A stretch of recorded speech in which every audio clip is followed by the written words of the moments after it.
I'm a 27-year-old computer security specialist, and I'm about to tell you how I destroyed my brother's entire criminal empire and lost my family in the process. But before I go any further, drop a comment right now and tell me, where are you watching from? Because this story goes deeper than you can imagine, and I want to know who's hearing this. 4 years ago, my older brother Brandon called me up with an opportunity. He was 41 at the time, starting a wealth management firm with 2 partners, and they needed someone to build their IT infrastructure. Just one summer, he said. It'll look incredible on your resume. Your family, of course I want to help you. I'd just finished my computer science degree. I was planning to apply for grad school in the fall, so a summer job sounded perfect. I moved back home with my parents and started working for Brandon's company. The office was small, barely furnished, but they talked big. $1-million clients. Revolutionary investment strategies. They were going to change the financial advisory game. That first week, I set up their servers, built their databases, implemented security protocols. Brandon kept saying how impressed he was. You're a natural at this, he'd tell me.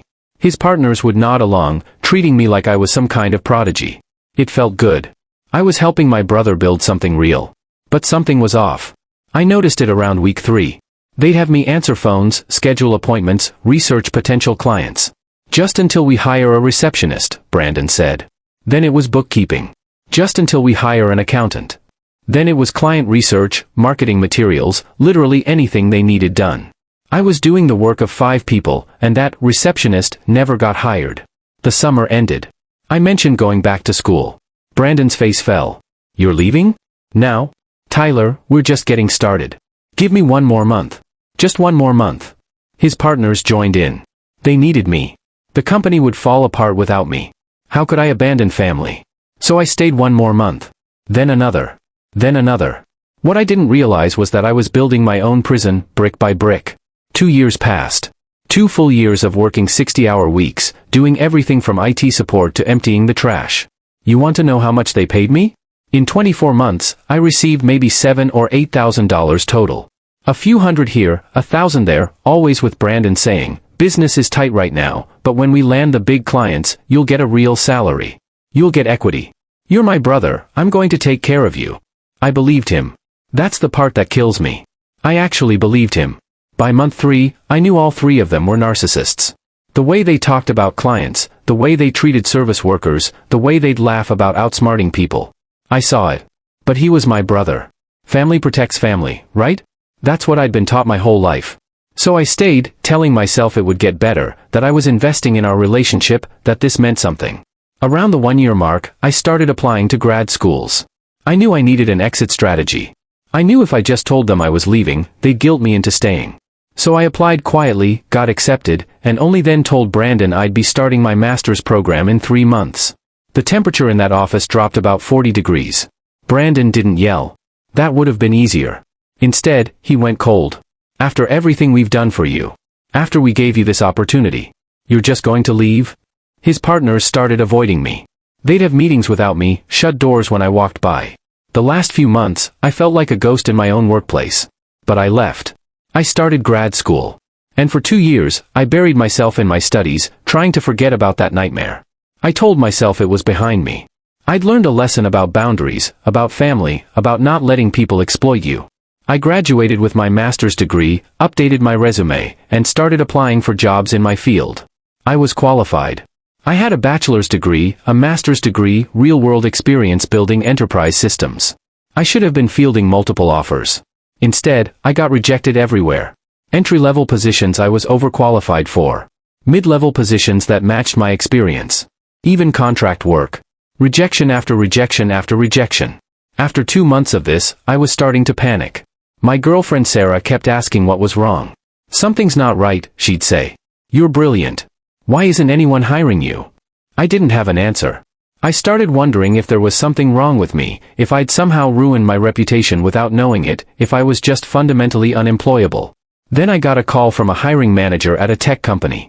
They'd rejected me the week before, and I assumed she was calling to follow up with some generic encouragement. Instead, she asked me to come back in. Not for an interview, she said. I just need to talk to you off the record. I went back the next day. She led me to a small conference room, closed the door, and looked genuinely uncomfortable. I'm risking my job telling you this, she said. But someone's sabotaging you. My stomach dropped. What do you mean? She pulled out her notes from my reference checks. Your brother's company. Brandon Miller and Associates. I called them to verify your employment history. They denied you ever worked there. She paused. And then they told me you were terminated for sexually harassing female employees. The room started spinning. What? That's impossible. They didn't even have female employees. It was just the 3 partners and me. She nodded slowly. I believe you. That's why I'm telling you this. But Tyler, they didn't just tell me. I called around to some colleagues who I knew had interviewed you. Same story. Every single one of them heard the same thing. I couldn't breathe. 2 years of free labor, and this was my payment. They weren't just refusing to confirm I worked there, they were actively destroying my reputation with a lie so toxic, so career-ending, that no one would touch me. Sexual harassment. The scarlet letter of the professional world. One accusation, even a false one, and you're done. I drove home in a daze. Sarah took one look at me and knew something was catastrophically wrong. I told her everything, the hiring manager, the lies, the systematic destruction of my career prospects. She listened without interrupting, her jaw getting tighter and tighter. When I finished, she was quiet for a long moment. Then she said, "You're calling him. Right now." I didn't want to. Part of me still couldn't believe Brandon would do this. But Sarah handed me my phone, and I dialed his number. He answered on the second ring. Well, little brother. To what do I owe the pleasure? Brandon, I need to ask you something. Have you been telling employers I didn't work for you? There was a pause. Then I heard muffled voices. Hold on, Tyler. Let me put you on speaker. The guys want to say hi. My blood went cold. He was putting me on speaker with his partners. This was entertainment for them. Okay, you're on speaker. Now what were you asking? I've been getting rejected from jobs. Multiple hiring managers have told me you guys are saying I sexually harassed employees. Brandon, you didn't even have female employees. Why are you lying about me? The laughter started immediately. All 3 of them, cackling like it was the funniest thing they'd ever heard. Oh man, one of the partners wheezed. He's actually calling to complain. Brandon's voice was thick with amusement. Tyler, buddy, what did you expect? You can't work for us for free, bail when things are just getting good, and think there wouldn't be consequences. You made your choice. Now you're getting what you deserve. What I deserve? I gave you 2 years of my life. Yeah, and we let you live at home. We gave you valuable experience. And you threw it in our faces. So yeah, little brother, you're getting exactly what's coming to you. Consider it a lesson in loyalty. More laughter. I was shaking so hard I could barely hold the phone. You planned this. You sat around and planned how to destroy my career. Oh, Tyler, Brandon said, still laughing. We didn't have to plan anything. You did this to yourself when you walked out on us. Don't call here again. He hung up. I sat there staring at my phone, the laughter still echoing in my ears. That's when Sarah grabbed the phone from my hand. We're suing him, she said. Her voice wasn't angry. It was completely calm. Cold. Determined. We're suing all 3 of them. And we're going to destroy them. I started to protest. He's family, it'll tear everyone apart, maybe I can find work somewhere else. But Sarah cut me off. Tyler, listen to me. They didn't just hurt you. They're probably hurting other people too. If they did this to you, their own brother, what are they doing to their clients? You have to fight back. Not just for you. For everyone they'll destroy next. She was right. I knew she was right. But I also knew what this would mean. My family would side with Brandon. My parents would try to keep the peace. This would explode everything. But what choice did I have? Let them win? Let them ruin me and just accept it? The next morning, I called the school counselor who'd helped me during grad school. I explained what was happening. She didn't hesitate. I'm making some calls.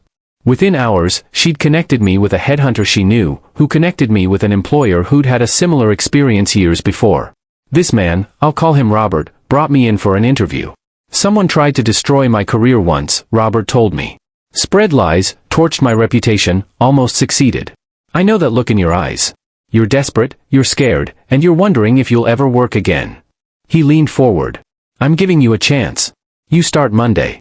And I'm putting you in touch with my attorney. The attorney's name was Marcus Chen. He took one look at my documentation, the rejection letters, the hiring manager's notes, the timeline of events, and nodded slowly. This is cut and dry slander. But I need you to understand something. He fixed me with a hard stare. Family cases are vicious. They're personal. Your parents will get involved. Your siblings will get involved. This will tear your family apart, probably permanently. Are you prepared for that? I thought about Brandon's laughter. I thought about 2 years of exploitation. I thought about the sexual harassment lies that would follow me forever if I didn't fight back. Yes, I said. I'm prepared. That was 4 months ago. We filed the lawsuit in August. When Brandon got served, he called me. I don't know why I answered. Maybe I thought he'd apologize, realize how far he'd gone, offer to make it right. He laughed. Again. You actually sued us? Tyler, this is hilarious. You're going to lose everything, and we're going to enjoy watching it happen. I hung up without responding. That was the last time I took his call. But it wasn't the last time I heard from my family. My father called the next day. Tyler, what the hell are you doing? You're suing your brother over some little misunderstanding? This is just big brother bullying little brother nonsense. You need to drop this lawsuit right now. Dad, they lied about me sexually harassing people. They're destroying my career. This isn't bullying. You're being dramatic. Look, your mother and I discussed this. We let you live at home rent-free for 2 years while you worked for Brandon. That means we have a say in how this gets resolved. Drop the lawsuit. Sit down with your brother. Work this out like adults. I tried to work it out. He laughed at me. My father's voice went hard. Then maybe you need to ask yourself why he's laughing. Maybe you're making a big deal out of nothing. Maybe you're just embarrassed that you're not as successful as your older brother, and you're lashing out. I couldn't believe what I was hearing. Dad, they committed slander. They're lying to employers about me. According to you. I talked to Brandon. He says you're twisting things around, playing the victim. And frankly, son, I believe him. He's established. He's successful. You're figuring things out. So here's what's going to happen. You're going to drop this lawsuit, or you're not welcome at Thanksgiving. Your mother and I won't have this negativity in our home. He hung up before I could respond. Sarah saw my face and came over. What did he say? I'm uninvited from Thanksgiving unless I drop the lawsuit. She didn't look surprised. Your dad's always been like this. Choosing whoever has the most money, the most status. I'm sorry, Tyler. But we're not backing down. My mother called later that week. She was crying. Tyler, please. Please just drop this. You're tearing the family apart. Your father is so stressed he can barely sleep. Brandon is devastated. Can't you just let it go? Mom, they're lying about me. But does it have to be a lawsuit? Can't you just move forward? Find another job? I can't find another job because of what they're saying about me. She went quiet. Then, in a small voice, your father says there are 2 sides to every story. That's when I knew. She wasn't neutral. She was already choosing sides, she just hadn't fully committed yet. Mom, I love you. But I'm not dropping this. She cried harder. Then I don't know what to say to you. The call that blindsided me came 2 weeks later. My sister Rachel, who lived 300 miles away with her husband and 2 daughters. We'd always been close. She was 35, oldest of the 4 of us kids, and she'd always been protective of me. When I told her what Brandon did, she'd been furious. That's disgusting. I'm 100% behind you. Whatever you need. Her call started normally enough. Hey, Tyler. How are you holding up? I'm okay. The lawsuit is moving forward. My attorney thinks we have a strong case. A pause. That's actually why I'm calling. Her voice changed. Got tight. Tyler, I love you. You know I do. But I need you to drop the lawsuit. My stomach sank. Rachel, what are you talking about? You said you supported me. I do. I mean, I did. But this is getting too big. Dad is furious. Mom is falling apart. And Brandon, he called me yesterday. He was crying, Tyler. He said you're trying to ruin his life. He's lying. Rachel, he destroyed my career. I know. I believe you. But does it have to go this far? Can't you just? I don't know, ask for an apology and drop it. An apology? Rachel, they told multiple employers I'm a sexual predator. An apology doesn't fix that. She was quiet for a moment. Then, look, Tyler, I have my reasons for asking this. Reasons I can't fully explain. But I need you to trust me and drop this. Reasons she couldn't explain. Code 4, Dad's financially controlling me, and I'm choosing his money over your justice. Rachel and her husband bought their house with a loan from my father. $60,000 at family rates. I knew exactly what was happening. Rachel, are you seriously choosing Dad's money over? Don't. Her voice broke. Don't make this about that. Tyler, I'm asking you as your sister. Please drop this. I can't. She started crying. Then I can't see you anymore. You're not welcome at our house for Christmas. And I need you not to contact me. I'm sorry. I love you, but I can't be part of this. She hung up. 5 minutes later, my other sister Amanda called with the same message. Word for word, like they'd rehearsed it. Both of them uninviting me, both of them crying, both of them abandoning me to protect their relationship with our father's wallet. Sarah got separate emails from both of them later that night, explaining why they couldn't support me, hoping she'd understand, asking her to stay in touch even if I couldn't. Sarah's response was brutal. I read it over her shoulder. You had a chance to be brave. You chose to be cowards. Your daughters will grow up and learn what you did. I hope you can live with that. I wished she hadn't sent it. But I also understood why she did. The next few weeks were a blur of legal paperwork and family silence. My attorney was deep in discovery, pulling documents, interviewing witnesses. Then, one afternoon, I was going through old files and found something. An external hard drive I'd made before leaving Brandon's company, standard IT practice for documentation. I'd forgotten about it. I plugged it in. The first folder I opened was labeled Tyler Contingency Plan. My hands started shaking before I even opened it. Inside was a document, 12 pages long, outlining exactly how to destroy me if I ever tried to leave or cause problems. It was dated 3 months into my first year working there. They'd planned this before I'd even considered leaving. The document was clinical, methodical. Deny employment if verified. If pressed, mention inappropriate behavior with contractors. If lawsuit threatened, deploy full sexual harassment narrative. Key points: be vague, express disappointment rather than anger, position as, we wanted to protect him by keeping it quiet. But that wasn't all. The hard drive was a gold mine. Email chains discussing how to make sure Tyler can't compete with us. Financial records showing they'd billed clients for my work at $200 per hour while paying me nothing, pocketing over $400,000 across 2 years. Forged documents with my signature on compliance paperwork I'd never seen. Client account statements for a Ponzi scheme. They weren't actually investing people's money, just using new investor funds to pay returns to earlier investors. There was more. Evidence of money laundering, tax fraud, identity theft. Brandon had been opening credit cards in my name, taking out small business loans using my social security number. There was a paper trail showing I'd apparently embezzled $75,000 from the company. Except I hadn't. They'd created the trail to have leverage over me if I ever became a problem. I called Sarah over. She read through the documents, her face getting paler with each page. When she finished, she looked up at me. Tyler, this isn't just slander. This is criminal fraud. Securities fraud. They're running a Ponzi scheme. I know. You have to turn this over. They could destroy other families. Other people's retirements. Their kids' college funds. I thought about Brandon's kids. His partner's kids. They'd all lose their homes, their stability, everything. Was I really willing to do that? But then I thought about the victims, people trusting these men with their life savings while they ran a con. Okay, I said. I'll call Marcus tomorrow. No. Sarah's voice was steel. You call him right now. I called. Marcus answered on the second ring. Tyler, what's going on? I found something. Evidence. A lot of evidence. You need to see this immediately. Bring it to the office first thing tomorrow. I dropped off the hard drive at 9 a.m. the next morning.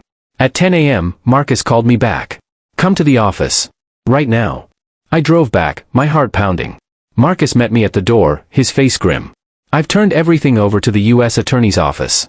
Tyler, this is federal securities fraud. This is out of our hands now. There's going to be a criminal investigation. I sat down heavily. Okay. There's something else. Marcus sat across from me. I spoke with your father yesterday. He called trying to convince me to drop the case. Marcus leaned forward. Tyler, in 30 years of practicing law, I've dealt with criminals, con artists, and sociopaths. Your father might be the most morally bankrupt person I've ever spoken with. I almost laughed. That bad? He tried to bribe me. Offered to make it worth my while if I convinced you to settle quietly. When I refused, he threatened to file a bar complaint against me for taking advantage of you emotionally.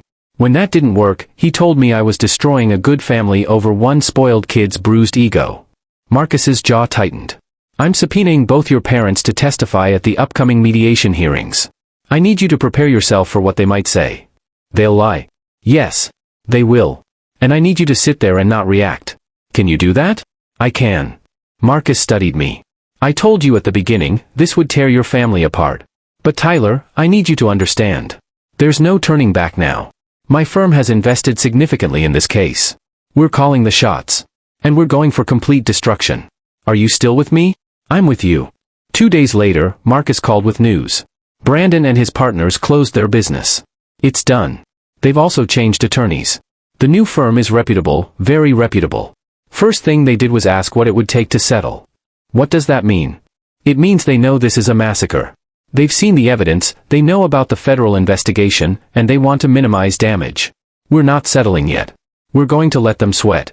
The same week, I got a call from an unknown number. I almost didn't answer, but something made me pick up. Hello? Tyler. It was my father. We need to talk. I don't think we do. You're being childish. This lawsuit is embarrassing the whole family. Do you know what people are saying about us? About me? I don't care. You should care. You're destroying your brother's life over your hurt feelings. And for what? Because he didn't give you a job? Grow up, Tyler. Something in me snapped. Maybe it was the condescension. Maybe it was 4 months of being gaslight. Maybe it was just time. Dad, do you remember Atlantic City? Silence. The $40,000 you lost gambling? The $40,000 you told Mom was a bad investment so she'd go back to work at 55 to cover your addiction. That's none of your. Or how about your business partners buying you out for pennies because nobody could work with you?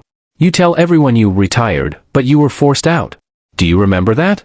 Or should I bring up the DUI where you gave the cops Uncle Jerry's name because you had a traffic warrant? Tyler, what kind of father are you? I'm asking genuinely. What kind of father chooses a criminal over the son who did nothing wrong? What kind of man does that? I waited. Answer me, Dad. What kind of man? I made mistakes. No. You make mistakes every single day. You've built your entire life on buying people's compliance. Mom only stayed with you because you threatened her with financial ruin. My sisters only tolerate you because you gave them house down payments. You don't have relationships, you have hostages. Name one person in your life who doesn't owe you money. Just one. My father's voice was shaking now. You're going to be very alone when this is over. No, Dad. I won't be alone. I'm not you. I can be broke and still have people who love me. You want to know the difference? You have nobody. The people you think are with you are just too poor to buy their way out of your life. You're already alone. You've always been alone. I heard a sound like he was trying not to cry. You're making a mistake. The only mistake I made was believing family meant something to you beyond a transaction. I hung up. Sarah had heard everything. She came over and hugged me. Are you okay? Yeah. And surprisingly, I was. I'm okay. But I spoke too soon. The mediation hearings were scheduled for early December. Marcus prepped me extensively. Your parents will testify. Your father will lie, we know that. But your mother? He paused. Tyler, she's going to lie too. I've seen the deposition prep notes from their attorney. She's fully on their side. That's not possible. My mom. I know you want to believe she's neutral. But she's not. She's going to testify that you were paid fairly, that you refused additional money, that you left voluntarily and are now lying for attention. You need to be ready. I wasn't ready. Nobody could be ready for what happened. The mediation room was corporate neutral, all beige walls and uncomfortable chairs. Brandon sat with his partners and their new attorneys. I sat with Sarah and Marcus. The mediator explained the process. Then my father was called to testify. Robertson walked in like he owned the room. He didn't look at me once. Not when he sat down, not when he was sworn in, not during his entire testimony. He testified that there was a verbal family agreement. I would work for Brandon for 2 years in exchange for room and board at their home. He claimed Brandon had paid me cash regularly, that I'd refused additional payment because I was building equity in the family business. It was all lies. Smooth, practiced, believable lies. Marcus cross-examined him, but Dad didn't crack. He was too good at this, too experienced at manipulating reality. When he finished, he walked past me without a glance and sat in the back row behind Brandon. Supporting him. Choosing him. Then my mother was called. Patricia Chin walked in already crying. That should have been my first warning. She sat down, was sworn in, and the lies began. She testified to the same family agreement. She claimed she'd witnessed Tyler refuse payment from Brandon multiple times. She said I'd had anger issues and had made threats about wanting equity. That I'd bragged to friends about lying on my resume. That the sexual harassment allegations came from contractors who complained to Brandon. Every word was a knife. Every lie was deliberate. But what destroyed me was when she said, he only filed this lawsuit because he's jealous of his successful older brother. He's always been jealous. Marcus cross-examined. Mrs. Chen, do you have any documentation of these cash payments to your son? No, they were cash. Any witnesses? Just the family. Did you personally see money change hands? She hesitated. I saw Brandon offer. Tyler would say he didn't need it. How many times did you witness this? Several. Can you give an exact number? At least 5 or 6 times. Marcus let it hang there. The vagueness. The imprecision. The obvious lie. But it didn't matter. The damage was done. My mother had chosen to lie. Under oath. To protect Brandon. To destroy me. She finished her testimony and left the room immediately, still crying. She never looked at me. Not once. Sarah's hand was crushing mine. I sat there frozen, barely breathing. The mediator called a recess. Marcus pulled us into a private room. They're done, he said quietly. Your parents just destroyed their credibility. Their testimony was so obviously coordinated, so clearly rehearsed, that the mediator saw right through it. And the best part? We have documentation that contradicts everything they said. Bank records showing no cash withdrawals. Tax returns showing no payments to you. Employment records. Everything.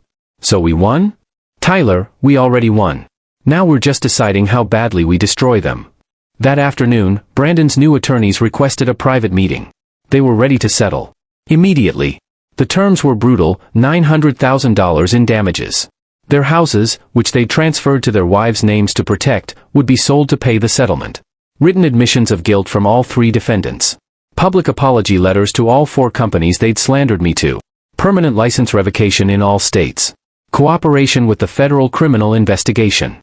Marcus asked me if I wanted to push for more. I shook my head. This is enough. We signed the settlement agreement. It would go to a judge for approval in 2 weeks, but Marcus assured me it was a formality. We'd won. I should have felt victorious. Instead, I felt empty. That night, Sarah held me while I stared at the ceiling. I couldn't sleep. I haven't been able to sleep properly since my mother testified. Every night, I lie awake replaying her words. He's always been jealous. How could she say that? How could she look at 2 years of exploitation, systematic career destruction, criminal fraud, and decide that I was the problem? Sarah knows I'm not sleeping. She doesn't push me to talk about it. She just stays close, reminding me I'm not alone. During the day, I function. I go to work, I eat meals, I laugh at appropriate times. But inside, something fundamental has broken. The settlement was approved yesterday. It's official now. Brandon and his partners lost everything. Their homes are being sold. Their licenses are gone forever. The federal investigation is proceeding. They'll likely face convictions with probation but no jail time. Financially, they're destroyed beyond recovery. Their families are in chaos. Their kids' lives are upended. I did that. I know they deserved it, but I still did that. My sisters sent Christmas cards to our apartment. Generic holiday cards with pre-printed messages and their signatures. Nothing personal. Nothing acknowledging what happened. Just season's greetings from the Mitchell family. Sarah threw them away before I could read them too closely. But Amanda has been emailing Sarah. Short messages. Hi, how are you? Hope you're both doing well. Never mentioning me directly, never acknowledging the family implosion, just maintaining this weird half-connection. Sarah responds politely. We're good, thanks. Hope you are too. She's keeping a door open that I'm not sure I want opened. But that's Sarah, she sees possibilities I can't see anymore. I asked her once why she pushed so hard for me to turn over that evidence, to go for total destruction. She was quiet for a long moment. Then she said, because they didn't just hurt you. They were hurting other people too. Those Ponzi scheme victims? Those families they defrauded? Someone had to stop them. And you were the only one who could. She's right. I know she's right. But knowing you did the right thing doesn't always make it hurt less. My dad's prediction came true in a way. I am alone from my biological family, anyway. But he was wrong about the important part. I'm not lonely. I have Sarah. I have friends who stood by me. I have employers who took a chance on me. I have a future that's actually mine now, not tied to family obligation or manipulation. Yesterday, I looked at old photos from when I was a kid. Me and Brandon playing basketball in the driveway. My parents smiling, all of us together at Thanksgiving. My sisters and I making stupid faces at the camera. I can't believe that family is gone. But maybe it was never really there in the first place. Maybe I was just too young to see the cracks. Comment below if you've ever had to choose between family loyalty and doing what's right. What did you choose? Do you regret it? I want to know I'm not the only one who's been through this. The hardest part isn't the legal victory or even the family destruction. It's the quiet moments when I forget, just for a second, and think about calling my mom. Or when I see something funny and instinctively want to text my sisters. Then I remember, they chose. They all chose. And they didn't choose me. Sarah says I'll heal eventually. That time will make it easier. But she also said something else, something I think about a lot. She said, "You're not mourning the family you lost. You're mourning the family you thought you had. Those are different things." She's right. The family I thought I had, where people protected each other, where blood meant something, where love was unconditional, that family never existed. My real family was Brandon exploiting me, my parents enabling him, and my sisters choosing financial security over justice. I didn't lose my family in this lawsuit. I just finally saw them clearly. The criminal investigation is ongoing. Brandon and his partners will face formal charges within 6 months, according to Marcus. Their Ponzi scheme victims are starting to file civil suits. Everything we exposed in my case is now public record, ammunition for everyone they hurt. The destruction isn't over. It's just beginning. And that's the story of how I sued my brother and discovered he'd been framing me for crimes I didn't commit. Brandon got what was coming to him. So did his partners. But justice doesn't heal everything. Sometimes winning means losing everything else. And sometimes that's still the right choice. If you made it this far, thank you for listening. Drop a like if this story resonated with you.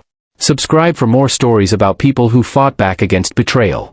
And remember, family is the people who show up for you when everything falls apart. Not the people who share your DNA. Take care of each other out there. And trust me when I say this, if someone shows you who they really are, believe them the first time. I wish I had.